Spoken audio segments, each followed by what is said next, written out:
may gagawin tayo. Ito, Changhong na 55 inches. Ayan. So, ang problema nito, pinaandar nila, wala ng display, pero may tunog. So, chinek natin, may backlight siya, wala nga lang display. So, ganito ang gagawin natin. Hinang ko tong isa, pinaandar to, nagkaroon ng kalahating display, yung kabila wala. So, ngayon, focus tayo sa side na to. So, ngayon, ito yung mga non-gate panel. So, walang walang makikitang clock signals. Focus tayo dito sa side na to. Check natin. Ito. Check natin yung VGH, BGL. Ayan o. VGH, ito, BGL to. Ito sa baba, VGH. So, gumamit lang ako ng times 10. Check natin. Dapat ito ay hindi baliktaran na reading. Ayan. Naka-ground tayo. Ayan, meron siyang palo. Tapos dito, meron din, baliktarin. Meron din, baliktaran. Sila, BGH, BGL. Meron din, baliktarin. Oh, may palo din. So, ibig sabihin, meron na siyang reading. Tingnan natin yung kabilang side. Sa opposite side. Ito yung gumagana. Compare natin. Ito yung BGH, BGL. May indicate, naka-indicate naman eh. Meron sa kabila. Wala. Baliktarin natin. Wala. May palo siyang konti, normal lang 'yan. Baliktarin. May palo, so normal. So, dito meron, baliktarin dapat hindi ganoon kaparehas. Oh. Tapos BGH, BGL. Meron pag binaliktad. Wala. So, ibig sabihin, good yan. Kaya nga may display, di ba? Dito ang wala. So, ang gagawin natin dito, ikakat ko yung load ng VGH, VGL dyan, tapos papandarin natin. So, pagka umandar, tingnan natin kung okay ba yung andar niya. Pero kung nag-slow mo yung side, yung time na aalisin natin yung side cup niya. Kung dalawang side cup, ito pag malalaki kasi, dalawa yung side cup niyan, kabilaan. So, aalisin natin yung side na yan, titira natin yung kabila. So, yun, naalis na natin yung BGH, BGL, oh. So, slow mo. Ayan, oh. Meron siyang raster, pero, tingnan nyo, pagdating sa kabilang side, ayun, nagpa-pump siya. So, buksan natin to ng buo. Okay, so, ito, ituloy natin yung ginagawa natin sa Changhong na 55 inches.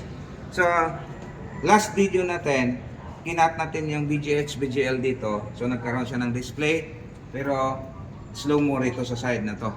So, ngayon, yung gagawin natin, pipingasin natin tong mga side cup na to. Ayan, busin natin yan.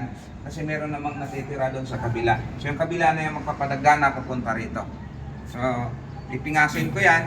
Tapos, tetesting natin.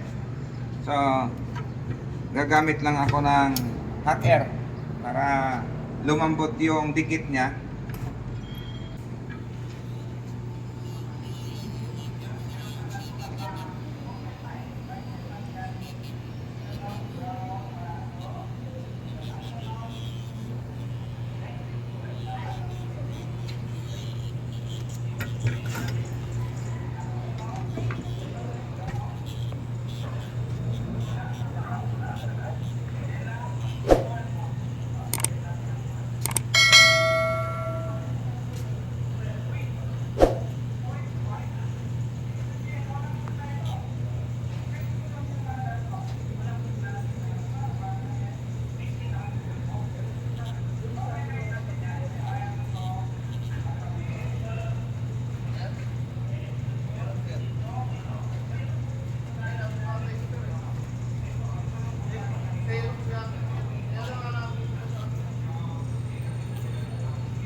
Last.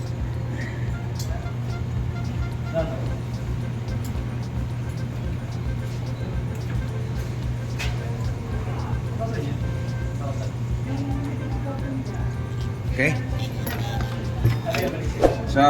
So tetesting natin. Iayos ko na lang tapos kita natin kung ano ang resulta.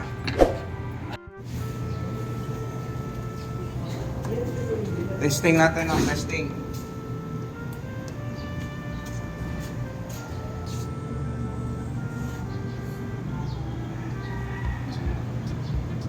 Yun. Ayun o. Tingnan natin kung klaro ba dito. So yun yung tinanggal natin o. Yung side cup niya. So ito isa dito na may trouble na.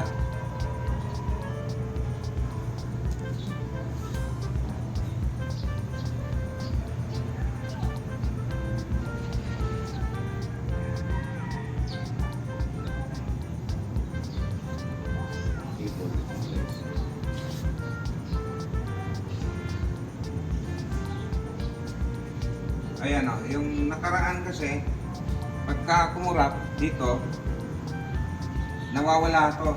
Nandun yung iba malinaw, dito wala. So ngayon pantay na siya, di ba? Ayan, pantay na yan. Okay na yan. Pwede na yung tsagain. Pero sa bagay pag mga ganito tumatagal. Yung cutting method ang hindi tumatagal. Yun yung madalas na nagkaka-trouble. So ito, tingnan nyo. Ito. Halika. So yan, malinis siya. Wala siyang sabit. Ayun, wala. Yan. Nagbago yung wallpaper. So yan lang, ayos. Pwede nang mapakinabangan na siya.